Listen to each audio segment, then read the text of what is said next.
주께 감사하오며 군 나라 중에서 주를 찬송하리이다. 그는 주의 인자는 커서 하늘에 미치고 주의 진리는 궁창에 이르나이다.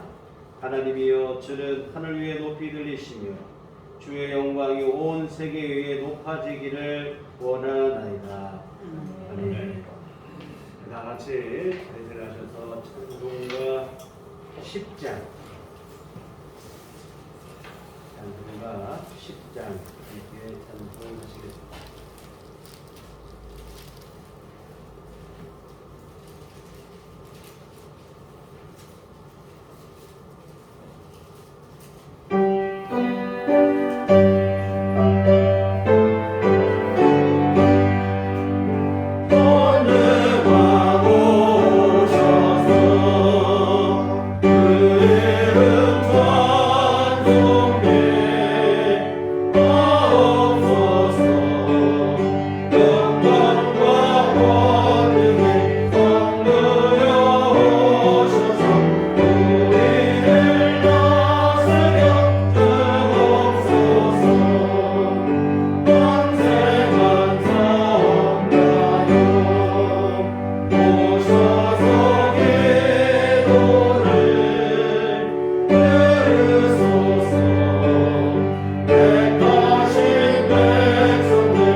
사도신경으로 신앙 고백 하시겠습니다. 전능하사 천지를 만드신 하나님 아버지를 내가 믿사오며 그 외아들 우리 주 예수 그리스도를 믿사오니 이는 성령으로 잉태하사 동정녀 마리아에 나시고 본디오 빌라도에게 고난을 받으사 십자가에 못 박혀 죽으시고 장사한 지 사흘 만에 죽은 자 가운데서 다시 살아나시며 하늘에 오르사 전능하신 하나님 우편에 앉아 계시다가 저리로서 산 자와 죽은 자를 심판하러 오시리라. 성령을 믿사오며 거룩한 공예와 성도가 서로 교통하는 것과 죄를 사하여 주시는 것과 몸이 다시 사는 것과 영원히 사는 것을 믿사옵나이다. 아멘. 성시교독은 그동은 126번입니다.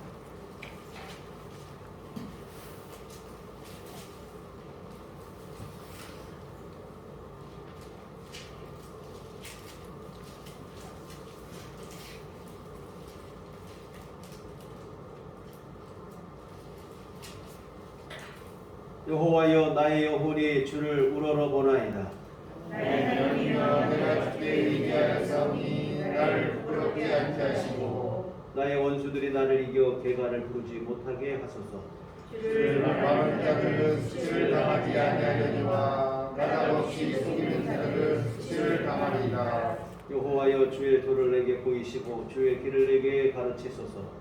주의 진리로 나를 지도하시고 교훈하소서. 주는 내 구원의 하나님이시니 내가 종일 주를 기다리나이다. 여호와여 주의 긍휼하심과 인자하심이 영원부터 있었사오니 주여 이것들을 기억하옵소서. 여호와여 내 젊은 시절의 죄와 허물을 기억하지 마시고 주의 인자하심을 따라 주께서 나를 기억하시되 주의 선하심으로 하옵소서. 여호와는 선하시고 정직하시니 그러므로 그의 도로 죄인 하시는도다. 온유한 자를 정의로 지도하시며 온유한 자에게 그의 도를 가르치시는도다. 여호와의 모든 길은 그의 언약과 증거를 지키는 자에게 인자와 진리로다. 아멘. 저녁은 단문가 1장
예수께서 이르시되 내가 곧 길이요 진리요 생명이니 나로 말미암지 않고는 아버지께로 올 자가 없느니라.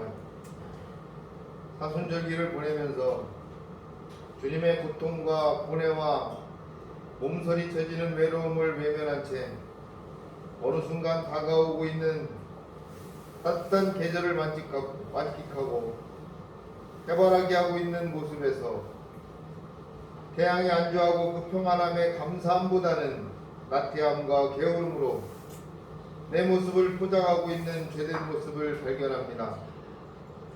주님의 진정한 인간 구원을 향해 두려움 없이 고통을 참으시는 길에 동참할 줄 아는 모습으로 변화되어지게 주님 우리를 용서하시고 주님의 구원의 손길에 응답할 수 있게 믿음의 믿음을 더하여 주시옵소서.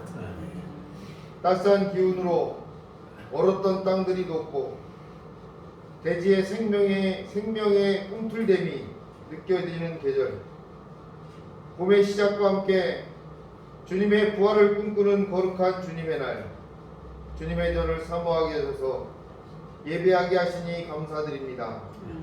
우리가 겪는 세상의 모든 풍파와 고통도 결국 예수 그리스도의 부활을 향한 여정으로 인내할 줄 알고 예수 그리스도의 끝없는 구원의 열정을 바라보고 체험하여 그것으로 인해 새로운 봄을 바라보며 행복을 느끼듯이 오래된 어두운 터널에서 빠져나오는 기쁨을 누리게 하여 주시옵소서. 이 나라와 이 민족도 주님의 인간 구원을 위한 고난의 시간들을 바라보며 인내할 줄 아는 족속으로 삼아 주시옵소서.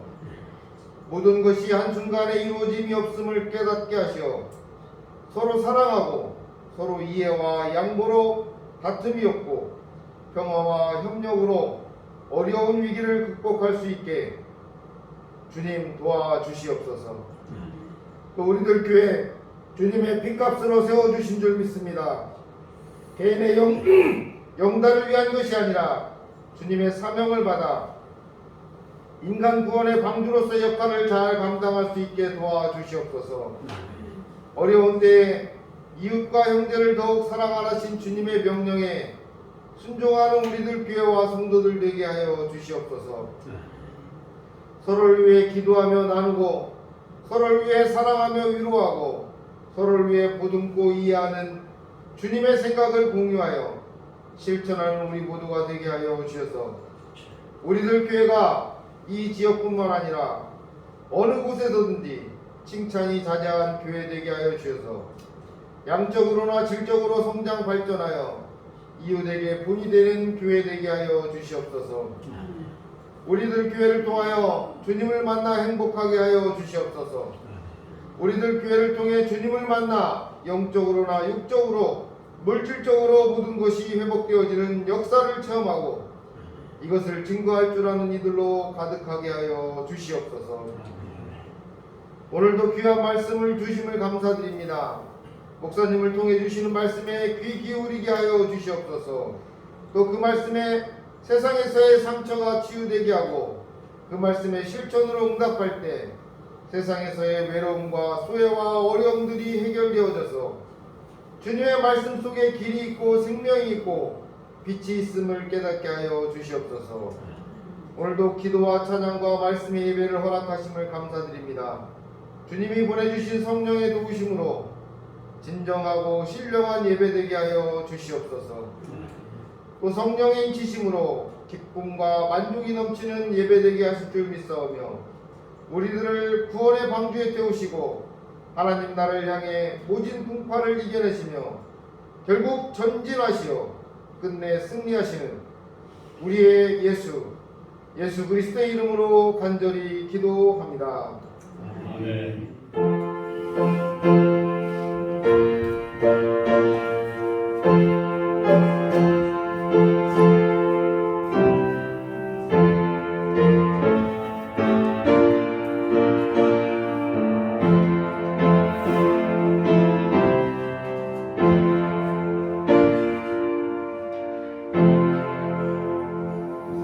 주님과 같이 기도하시겠습니다.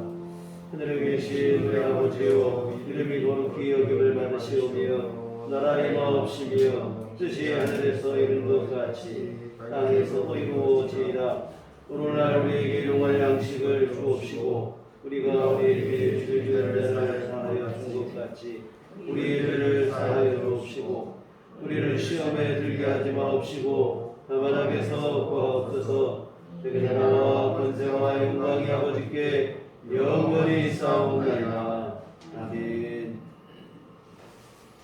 이 시간 우리에게 주신 하나님 말씀은 구약성경 시편 52편 1절부터 9절까지 말씀 보시겠습니다.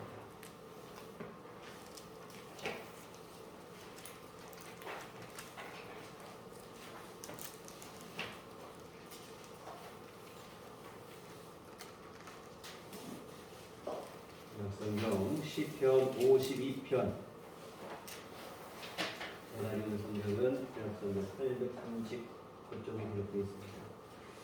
우리 다같이 한 목소리로 합독하시도록 하겠습니다.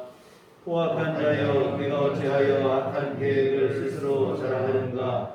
하나님의 인자하심은 항상 있도다. 내 혀가 심한 나라는 대하여 날카로운 삭도같이 간사를 행하는도다. 네가 선보다 악을 사랑하며 의를 바람보다 거짓을 사랑하는도다. 간사하되어 너는 남을 해치는 모든 말을 좋아하는도다. 그런즉 하나님이 영원히 너를 멸하시며 너를 붙잡아 내 장막에서 뽑아내며 살아있는 땅에서 내 뿌리를 빼시리로다. 의인이 보고 두려워하며 또 그를 비웃어 말하기를 이 사람은 하나님을 자기 힘으로 삼지 아니하고 오직 자기 재물의 풍부함을 의지하며 자기의 악으로 스스로 든든하게 하는 자라 하리로다. 그러나 나는 하나님의 집에 있는 푸른 감람나무 같으며 하나님의 인자하심을 영원히 의지하리로다. 주께서 이를 행하셨으므로 내가 영원히 주께 감사하고 주의 이름이 선하심으로 주의 성도 앞에서 내가 주의 이름을 사모하리이다. 아멘. 주님의 은총과 평강이 교회 여러분과 함께 하시기를 기원합니다.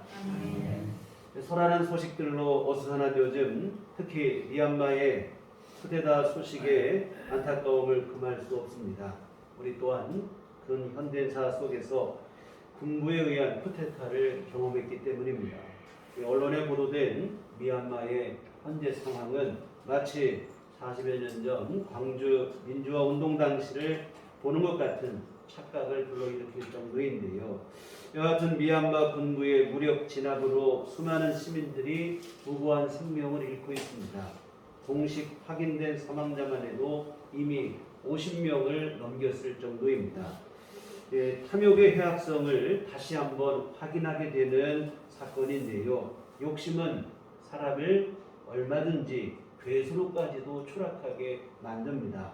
수많은 사람의 피를 보고도 자기 욕심을 멈추지 않습니다. 오히려 더 악랄하고 포악해질 따름입니다. 이 쿠데타 세력뿐만이 아닌 것 같아요. 이 미얀마 쿠데타에 대한 주변국들의 반응도 보면 이게 참 탐욕이라는 이름으로밖에 말할 수가 없는 것 같은데요. 미얀마의 가장 큰 영향력을 행사할 수 있는 나라는 현재로서 중국입니다. 근데 중국은 겉으로는 말리는 척하면서 속으로는 은근히 즐기고 있는 그런 모양새입니다. 민주 세력보다는 군부 쿠데타 세력이 자신들에게 더 호의적이고 자신들이 그들을 부려먹고 이용하기에 훨씬 더 쉽다는 이유 때문이죠. 이 사람이 죽고 사는 것은 상관하지 않아요. 무엇이 옳은가 그른가 이것도 별 관심이 없습니다. 누가 내 편인가, 누가 나에게 도움이 되는가, 오직 여기에만 관심이 있는데 탐욕이 이렇듯 사람의 분별력도 흐려지게 하고 무섭다고 하는 사실인데요. 오늘 본문 또한 이런 탐욕을 배경으로 하고 있습니다.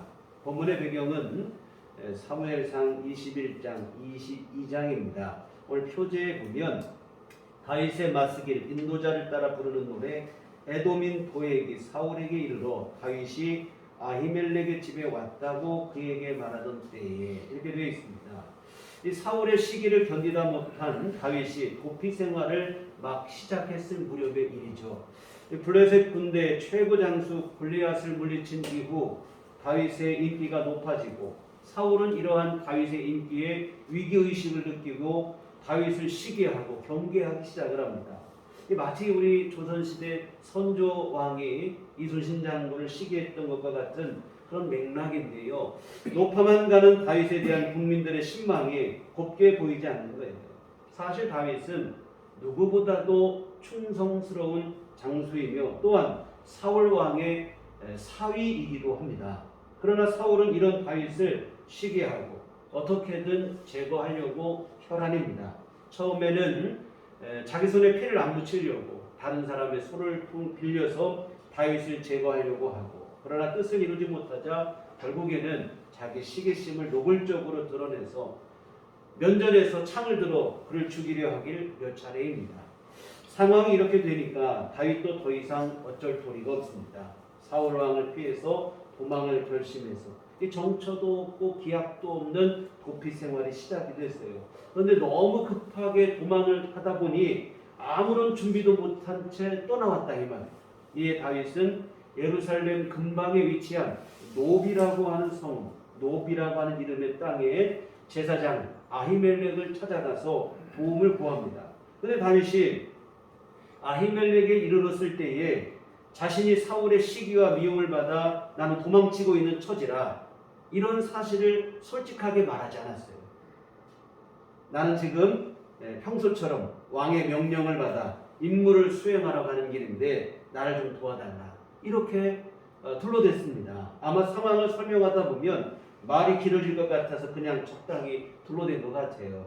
급하게 떠나는 길인 만큼 말이 길어지고 시간이 길어지게 되고 늘어지게 되면 곤란하니 적당히 둘러댄 것입니다. 근데 이것이 돌이킬 수 없는 불찰이 되고 말아요. 뒤에서 말씀드리겠지만 이 일로 인해 끔찍한 대량 학살이 일어나게 됩니다. 여하튼 다윗은 시간이 지연되는 것을 막기 위해 적당히 둘러댄 채 도움을 요청을 했고, 제사장 아히멜렉은 이런 다윗의 말을 조금도 의심하지 아니하고 다윗이 요구했던 음식과 무기를 제공을 해줍니다. 어찌 보면 다윗의 도피 생활을 돕는 이런 일을 한 꼴이 되고 말았는데요.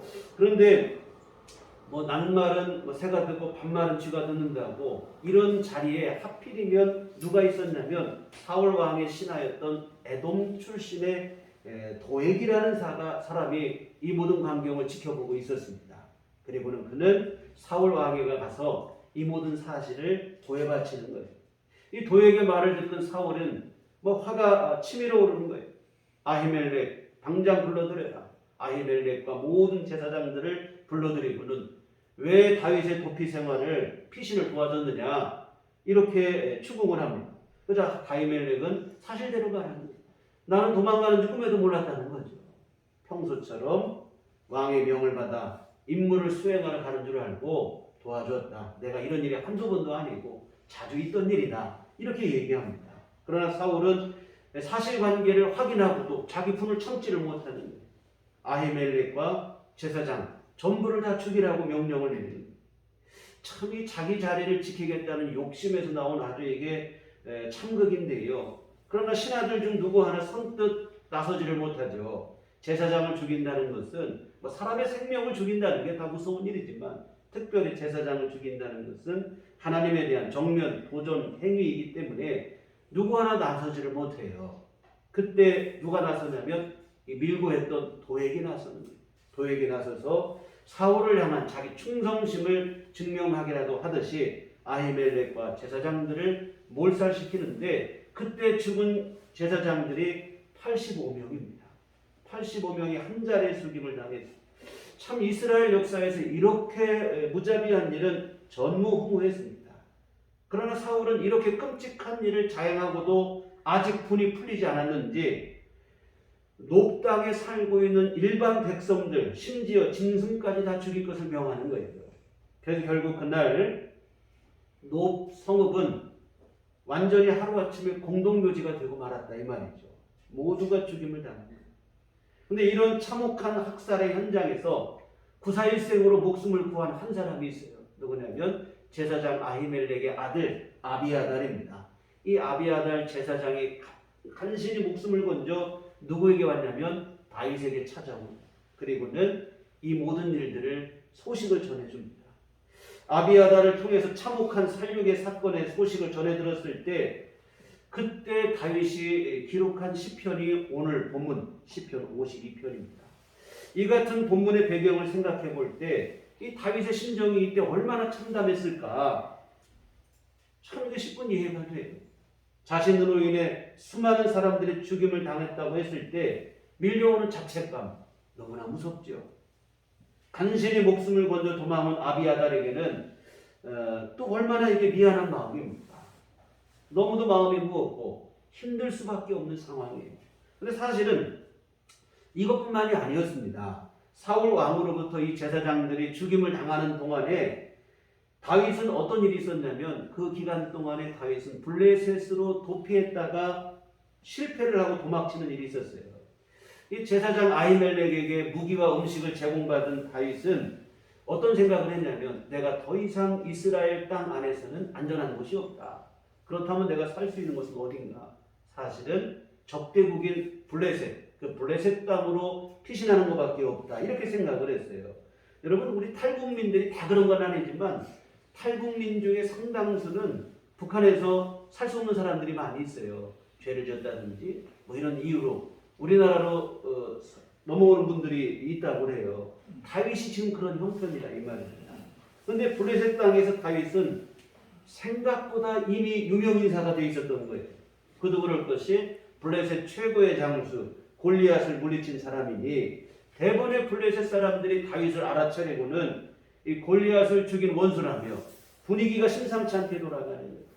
자칫 피하려고 왔다가 여기서 죽을 수도 있는 절체절명의 위기 상황이 됐어요. 그 순간 다윗이 순간적 기지를 발휘합니다. 뭐냐면 침을 질질 흘리며 대문에다가 알 수 없는 글씨를 끄적거리며 미친 사람 행세를 한 거예요. 나는 골리앗을 물리친 다윗이 아니다. 나는 그냥 미치광이에 불과한 사람이다. 이렇게 흉내를 내고 쇼를 한 거죠. 여하튼 순간적으로 기지를 발휘하여 간신히 목숨을 부지하게 되고 위기를 모면하게 됐는데 근데 이게 참 얼마나 참담한 일이냐 이 말이에요. 내가 어쩌다 이런 신세가 됐는가. 미치광이 흉내까지 내면서 목숨을 구걸하는 신세가 되었는가. 참담한 심정이죠. 근데 그러는 중에 설상가상으로 아비아달을 통해서 아히멜렉과 제사장 그리고 높 땅의 모든 사람들이 죽임을 당했다는 소식까지 듣게 되었으니 여러분 이게 바로 오늘 본문의 배경이 되는 상황입니다. 심리적 압박감이라고 하는 게 클 수밖에 없죠. 이 머리가 복잡한 정도가 아니라 아예 새하얗게 백지가 되는 거예요. 이 무엇을 내가 어디서부터 어떻게 해야 할지 도무지 알지 모르겠는 거죠. 아무 생각도 안 드는 거. 모든 상황이 너무 절망적입니다. 희망이라고 할 것이 도무지 보이지 않는 절대적 절망의 상황에 놓이게 됐어요. 하여튼 지금 돌아가는 모든 상황이 다윗에게 뭐라고 하냐면 너는 불가능이다. 안 된다. 이제 모든 게 다 끝났다. 이렇게 말하는 상황이에요. 정말 이런 상황에 놓이게 되면 절망과 낙심, 포기 외에는 선택지가 없어 보인다. 이 부끄러운 좀 두꺼운 얘기인데요. 지난주에 예배가 끝나고 마음이 갑자기 너무 무거워지는 거예요. 이 낙심과 실망감이 마음을 짓누르는 거예요. 이 코로나가 장기화되면서 교회가 여러 면에서 많이 위축이 되고 있고, 더욱 안타까운 것은 마음 놓고 전도도 할 수도 없고, 이 교회가 앞날이 어떻게 될 것인가. 갑자기 불안감이 엄습하며 낙심이 돼요. 지금의 이런 상황이 언제까지 지속될 것인가. 특히 지난주에는 왜 너무 예배 인원도 적다 보고 그러다 보니까 우리 성도님들 안에서도 분위기가 가라앉은 것 같고, 이 모든 것이 다 제 잘못인 것만 같고, 뭐 죄책감이 들고 마음이 너무 힘들고 낙심이 되는 거예요. 게다가 저녁에 TV를 보는데 요즘 동학개미라는 신조어까지 등장하게 한 주식 열풍에 대한 얘기가 나오는 거예요. 투기는 안 되지만 건전한 투자는 현대인의 필수라. 이 월급, 이 고정 수입에만 의존해서는 물가 상승이나 사회 전반적인 부의 축적을 따라갈 수 없다. 그러므로 건전한 투기가 아니라 투자. 안전하고 건전한 투자는 필수라. 그렇지 않으면 갈수록 소득 격차가 더 벌어질 수밖에 없다. 여하튼 이 투자 전문가의 조언을 듣는데 사실 저 같은 경우 이런 것에 아무런 대비도 없고 생각도 없고 그랬으니 또 마음이 더 걱정이 되고, 여하튼 이런저런 생각들에 마음이 너무 무겁고 답답하고 낙심이 되고 영적으로도 위축이 되고 그러는 것 같아요. 그러는 중에 지난 화요일 우리 함께하는 매일 성경 말씀 묵상을 하는데, 오늘 본문이 그날 순서에서 오늘 본문을 묵상하게 됐는데, 묵상을 하는 중에 정신이 번쩍는, 사실 그동안 언제 한번 상황이 좋고 내 힘과 능력이 좋아서 지금까지 살아본 적은 없거든요. 하나님의 은혜로 살아온 것이고, 내가 능력이 뛰어나고 잘나고 상황이 좋게 돌아가서 산 것도 없어요. 그런데 이 사실을 잊어버린 것입니다. 현실의 어려움과 문제에 너무 몰두하고 집착하다 보니까 은혜가 보이지 않는 거예요. 은혜를 잊어버리니까 낙심 가운데 빠지게 되는 거죠. 사실 입만 열면 하나님의 은혜로 사는 인생이라고 설교를 했는데, 정작 제 자신이 그 사실을 잊어버린 것입니다. 제 스스로 너무 부끄럽고 또 우리 주님께는 너무도 송구스러운 마음이 드는 거예요. 사실 여러분, 이 땅에 하나님의 은총과 사랑 말고는 확실한 게 하나도 없어요. 이거면 되겠다 싶지만 여러분, 확실한 게 어디 있던가요? 그렇지 않습니다. 하나님의 은혜와 사랑에 대한 약속만이 결코 파기되거나 변하지 않는 가장 확실한 것이라 이 말이죠. 그 외 모든 것들은 안전한 것 같고 완전한 것 같지만 또 확실한 것 같지만 불확실 그 자체입니다. 영원할 게 없어요. 그런데 우리가 그런 불확실한 것에 때로 마음을 빼앗겨 하나님을 잊어버리고 살아갈 때가 많이 있습니다. 참 이것이 인생의 우매함인데요. 그런데 오늘 다윗은 이런 절체절명의 위기 상황 속에서 이런 어리석음을 범하지 않았다고 하는 사실입니다. 충분히 시험 들고 실족하고 낙심할 만한 상황인데, 하나님의 은혜와 사랑을 잊고 절망 가운데 낙심 가운데 빠질 수 있는 상황이지만 다윗은 그러하지 않았어요. 오늘 1절 한번 보시면, 포악한 자여 네가 어찌하여 악한 계획을 스스로 자랑하는가, 하나님의 인자하심은 항상 있다. 이 도에게 이 포악함을 고발하는 책망의 말입니다. 사울 왕에게 모든 사실을 고자질하고 그로 인해 제사장과 놋당의 모든 사람이 죽임을 당하고, 도액은 이 일로 인해 사울 왕의 신임을 얻고 결국은 막강한 힘을 갖게 되었고 그 힘을 자랑하고 과시하고 그렇게 했다는 것이죠. 그러나 반면에 그 막강한 힘 앞에 오늘 다윗의 처지는 사실 너무 무기력하죠. 도망다니에게 급급할 뿐 대항하고 대적할 힘이 없다 이 말이에요. 사실 이런 상황들이 우리를 낙심하게 만드는 거거든요. 악인이 득세하는 상황 속에서 자신의 무력함을 발견하게 될 때 낙심이 되고 절망이 된다 이 말이에요. 그런데 여러분, 그 순간 다윗은 자신의 무력함으로 낙심한 게 아니라 하나님을 기억하는 믿음을 발휘합니다. 1절 하반절을 보시면 하나님의 인자하심은 항상 있도다. 여러분 인자하심이라는 말은 원어로 하면 헤세드인데 우리말 인자하고는 좀 약간의 차이가 있어요. 우리말의 인자는 뭐 인애하고 자비롭다 뭐 그런 뜻이지만 성경의 인자는 단순히 그런 의미, 뭐 인애하고 자비롭다는 의미가 있지만 단순히 그런 의미만 가지고 있는 게 아니라 이것은 언약적 관계를 기반으로 하고 있는 단어예요. 뭐냐면 하나님의 인애와 자비에 대한 확실한 약속, 하나님 앞에 믿음으로 나오는 자를 하나님께서는 절대로 내버려 두지 아니하시고 자비와 은혜를 베푸시겠다고 하는 약속, 그게 바로 오늘 본문의 인자예요. 그냥 인자함이 아니라 인자하심을 베풀어 주시겠다는 약속. 다윗이 지금 그 약속의 말씀을 붙잡고 있는 거예요. 믿음으로 사는 자에게, 믿음으로 나오는 자에게 자비와 은총을 베풀어 주시겠다는 주님의 약속을 의지하는 겁니다. 비록 지금의 상황이 불만족스럽고 절망적으로 돌아가고 있지만 하나님의 인자하심과 그 약속은 여전히 유효하다는 거예요. 고난과 시련에 빠져 있는 것 같지만 하나님의 그 인자하심 때문에 나는 반드시 다시 일어서게 될 것이고 승리하게 될 것이다. 이와 같은 모든 것이 끝났다고 말하고 이게 모든 것이 불가능을 말하지만 하나님의 인자하심은 그 약속은 지금도 살아있고 그 약속을 붙잡는 자에게는 하나님의 인자하심이 반드시 함께 하실 것이다. 이와 같은 다윗이 지금 그 약속을 굳게 붙잡고 있는 거라 이 말이죠. 반대로 다윗이 무슨 얘기를 합니까? 지금 득의 양양하고 있는 도액은 반드시 하나님의 심판을 받을 것이다.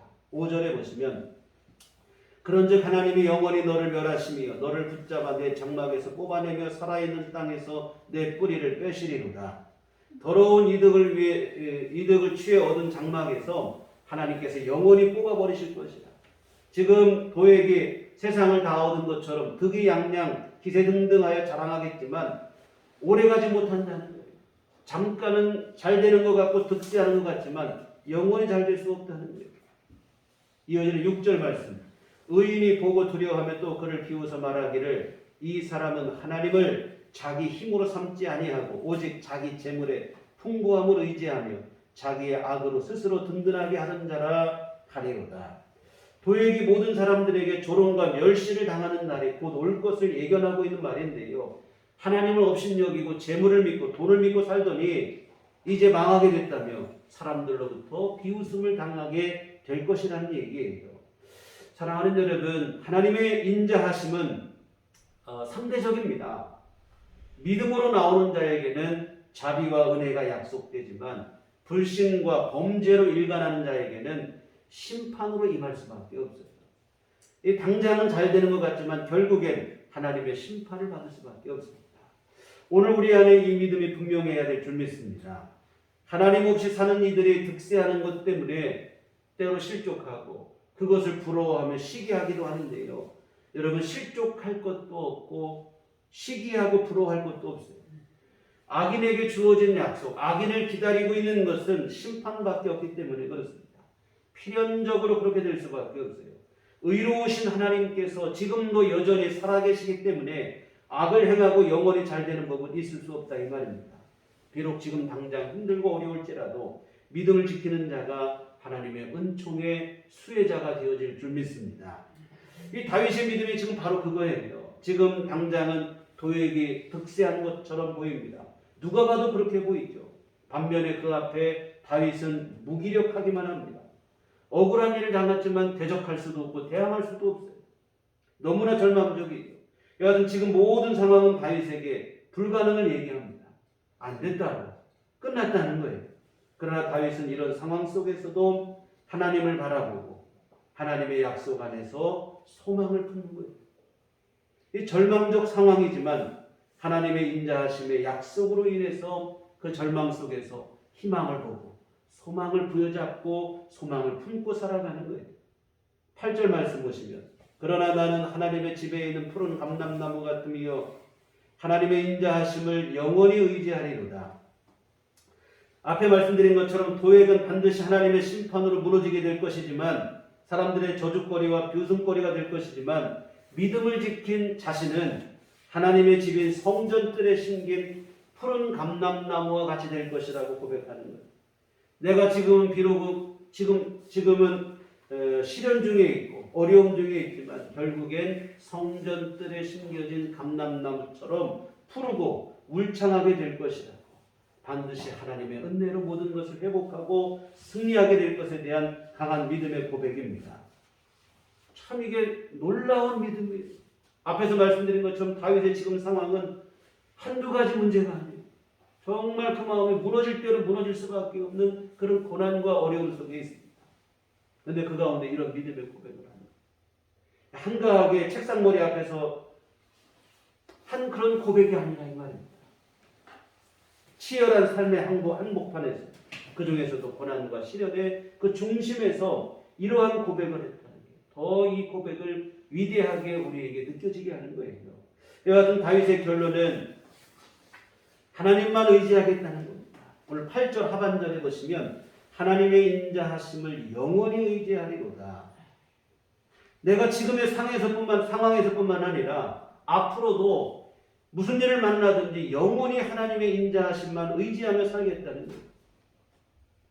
믿음으로 나오는 자를 외면하지 아니하시고 은혜와 자비를 도우시겠다는 하나님의 그 약속만을 내가 영원히 의지하며 살겠노라 하는 고백입니다. 사랑하는 성도 여러분, 오늘 우리에게 요구되는 믿음이 바로 이것인 줄 믿습니다. 아무리 현실이 암담하고 답답할지라도 낙심하거나 절망하지 않고 계속해서 하나님을 의지하는 믿음이 필요합니다. 모든 상황이 우리에게 불가능을 말한다 할지라도 하나님의 약속 안에서 소망을 품을 수 있어야 그게 바로 믿음의 능력입니다. 또한 이런 믿음으로 나오는 자를 하나님께서 그냥 두시겠습니까? 반드시 인자와 은혜를 약속하신 대로 베풀어 주실 줄 믿습니다. 여러분, 아까 말씀드린 것처럼 인자라는 말은 언약적 의미를 가지고 있다고 그랬어요. 하나님의 약속입니다. 은자를 베푸시겠다는 약속. 그런데 우리 하나님은 미쁘시고 신실하신 분이기 때문에 그 약속을 반드시 이행하실 줄 믿습니다.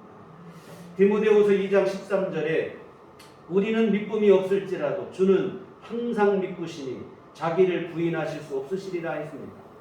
우리는 신실하지 못해요. 그래서 다른 사람과 약속이 문제가 아닙니다. 내 스스로 한 약속도 잘 못 지킬 때가 얼마나 많습니까?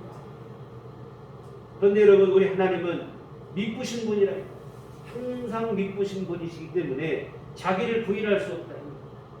본인이 하신 약속의 말씀을 번복하거나 파기하거나 뒤집을 수 없다 이 말입니다. 반드시 그 약속을 이행하시는 줄 믿습니다. 물론 잠깐은 하나님의 약속이 더딘 것처럼 보일 때가 있습니다. 가물가물 희미해지는 것처럼 보일 때도 있긴 합니다만 분명한 사실은 우리 하나님은 신실하신 분이기 때문에 하나님의 때가 되었을 때에 반드시 그 약속을 이행하신다고 하는 사실입니다. 그러므로 여러분, 잠시 힘들고 어렵더라도 조금만 더 참고 인내하시는 그 인내가 우리에게 필요할 줄 믿습니다. 우리 하나님께서 반드시 약속하신 대로 은혜를 베풀어 주실 것입니다. 다윗도 보세요. 오늘 이 믿음의 고백, 오늘 본문의 상황에서 이 믿음의 고백을 했다고 해서 당장의 승리를 거둔 게 아니에요.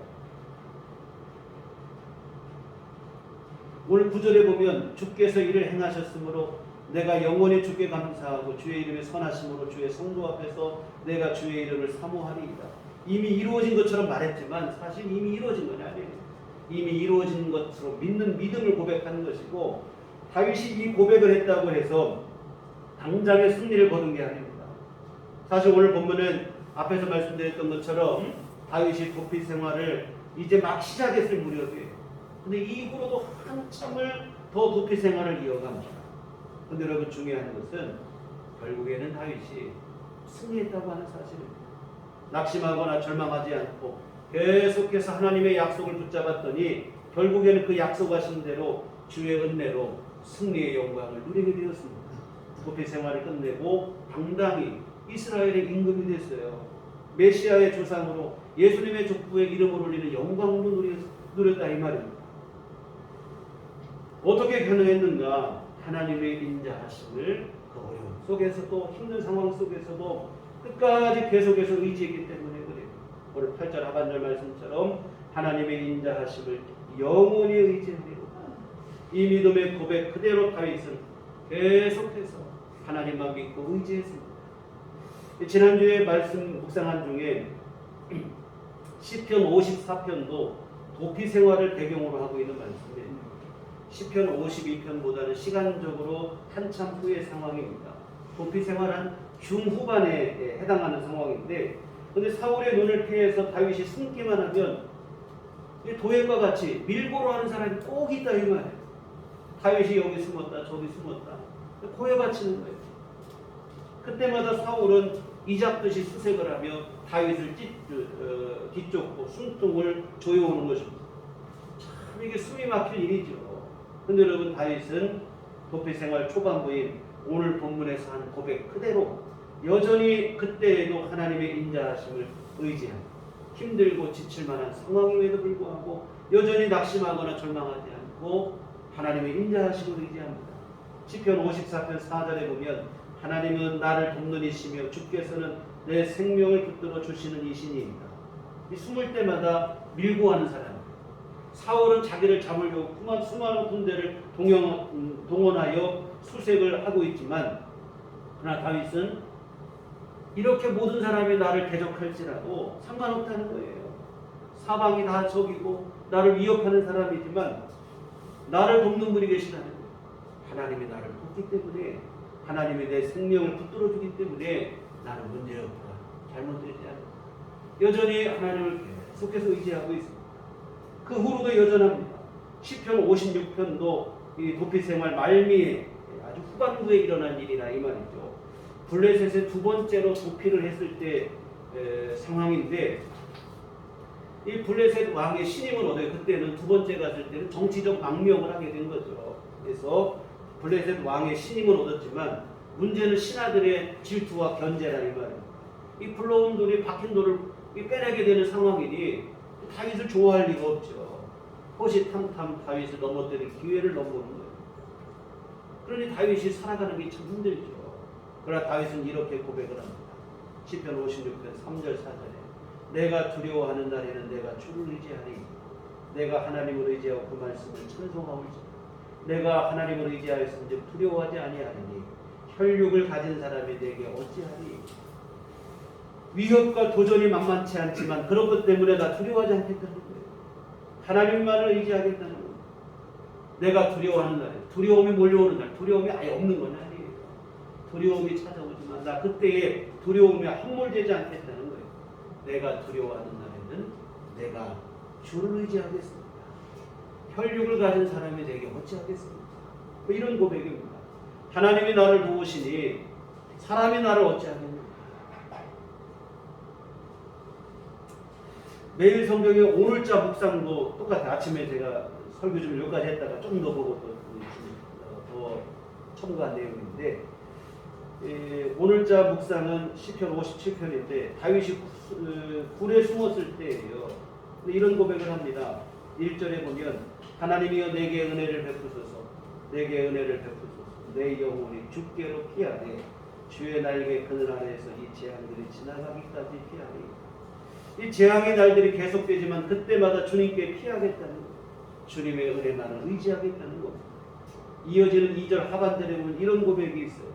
곧 나를 위하여 모든 것을 이루시는 하나님께로.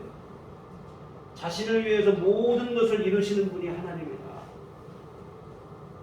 이렇게 고백하고 있어요.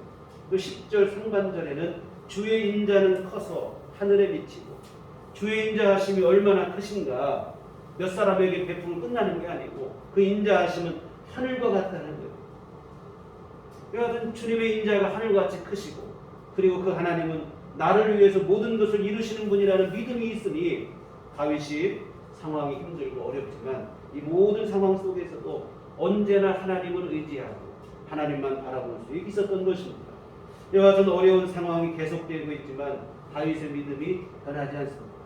영원히 하나님의 인자하심을 의지하겠다고 하는 처음의 믿음 그대로 초지일관하고 있습니다. 도피생활 내내 수많은 고비를 만났지만 하나님을 의지하는 믿음만큼은 변하지 않습니다. 결국 이 믿음으로 극복하고 이스라엘의 임금이 되어 승리하였습니다. 상황이 좋아서 된 게 아니에요. 변함없는 믿음이 있었기 때문에 그의 삶 속에 주어진 영광인 줄 믿습니다. 사랑하는 성도 여러분, 하나님의 인자하심을 영원히 의지하겠다고 하는 다윗의 고백이 오늘 우리의 모두의 고백이고 믿음이 되어졌으면 좋겠습니다.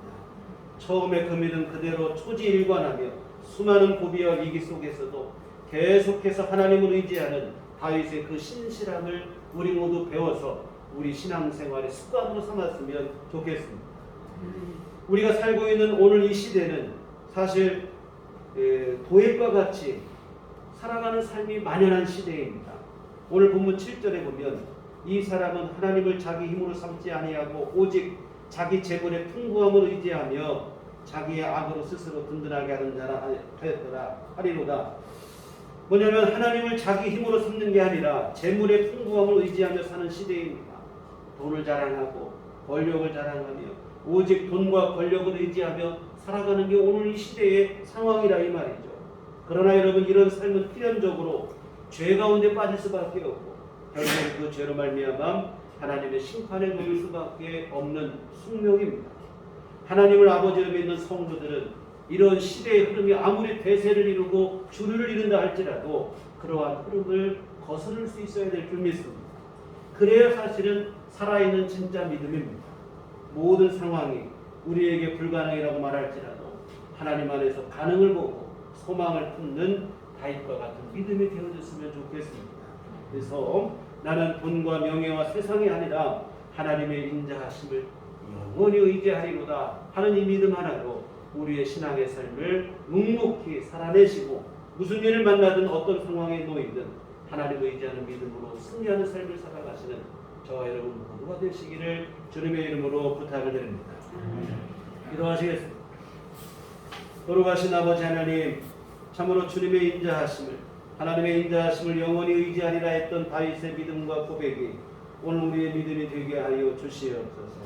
우리 생활 속에, 삶 속에서 무슨 일을 만나고 어떤 상황에 놓일지라도 낙심하고 절망하기보다는 하나님을 의지하며 주의 약속을 붙잡고 믿음으로 승리하는 삶을 살아가는 우리 모두가 되게 하여 주시옵소서.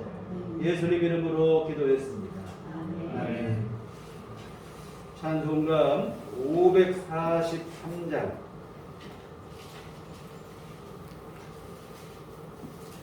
찬송가 543장 찬송하시겠습니다.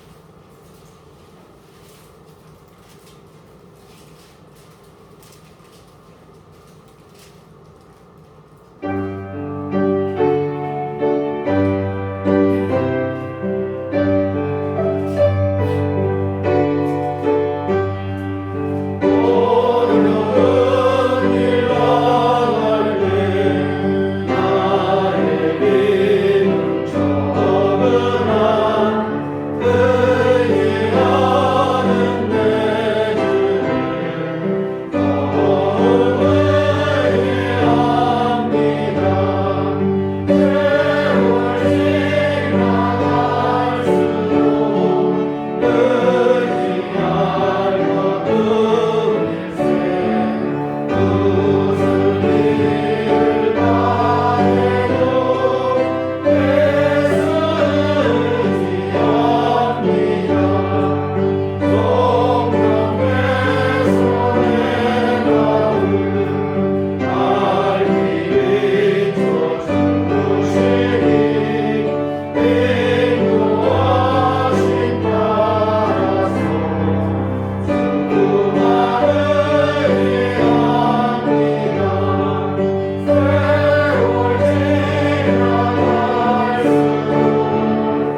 기도하시겠습니다. 하나님 아버지, 귀하시는 종과 크신 사랑에 늘 감사를 드립니다. 우매하고 연약한 우리임에도 불구하고 성령으로 함께하여 주시옵시고 우리 길을 인도하시고 보호하시고 우리 연약한 믿음을 세워주시고 다시 주를 의지하며 살아가는 삶으로 인도하시고 이끌어주시니 감사를 드립니다. 오늘도 거룩한 주일을 맞아 주 앞에 나와 함께 예배하며 감사하며 주 앞에 이 헌금을 드립니다. 하나님 기뻐 받아 주시옵시고 이 헌금이 쓰이는 곳에 주의 본능의 손길로 역사하여 주시어 하나님의 선한 일들을 이룰 수 있도록 복을 내려 주시옵소서.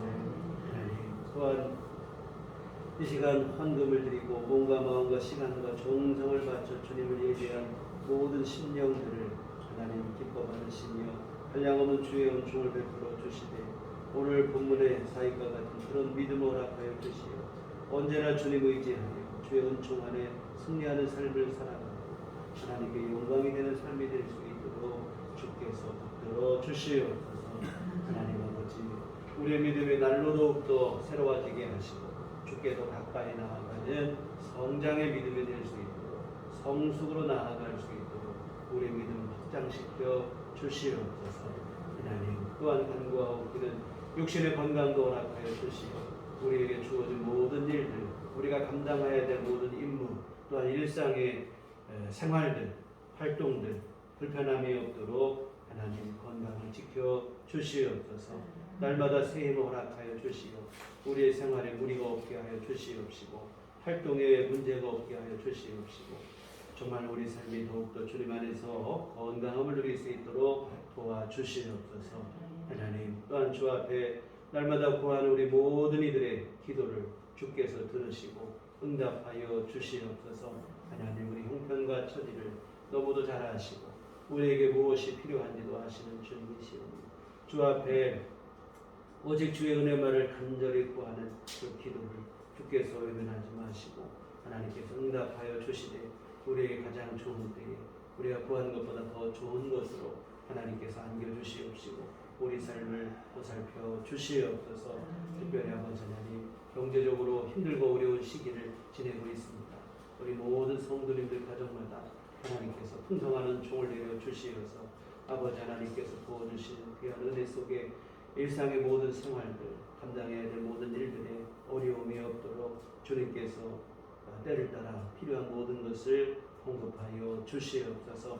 또 아버지 하나님 우리 한 주간 살아갈 때도 주님 늘 하나님의 귀하신 보호하심 속에 거하게 하여 주시옵시고 우리 주 예수 이름 붙잡아 세상의 유혹과 미혹을 이기고 승리하는 삶을 살게 하여 주시어 세상의 빛이 되고 소금이 되는 우리 모두가 될 수 있도록 도와주시옵소서. 예수님 이름으로 기도했습니다. 아멘. 교회 소식 시간입니다. 우리 서로 인사하며 주님만 바라봅시다. 주님만 바라봅시다. 사순절 기간입니다. 말씀과 기도로 우리 주님을 사랑하심과 또 사랑에 의한 희생 이것을 묵상하시고 기념하는 시간이 되시고 또한 주님 앞에 우리의 믿음은 또 어떤지 우리 자신도 또 성찰하고 하는 돌이키는 참회의 시간 이러한 시간으로 삼으셨으면 좋겠습니다. 금주는 선교헌금을 드리는 주입니다. 첫 주님 앞에 선교를 드리는 마음과 복음의 씨앗을 심는 마음으로 함께 참여해 주시면 고맙겠습니다.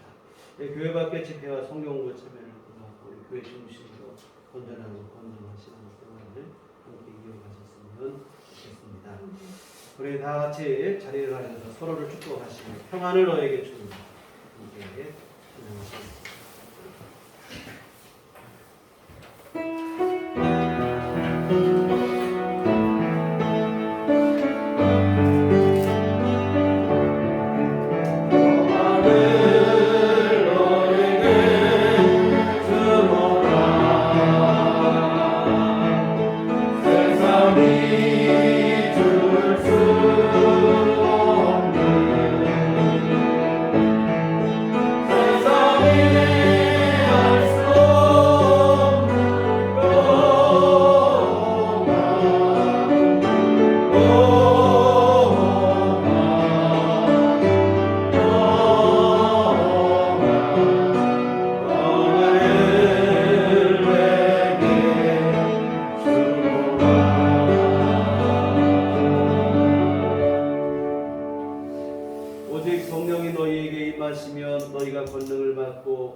되리라.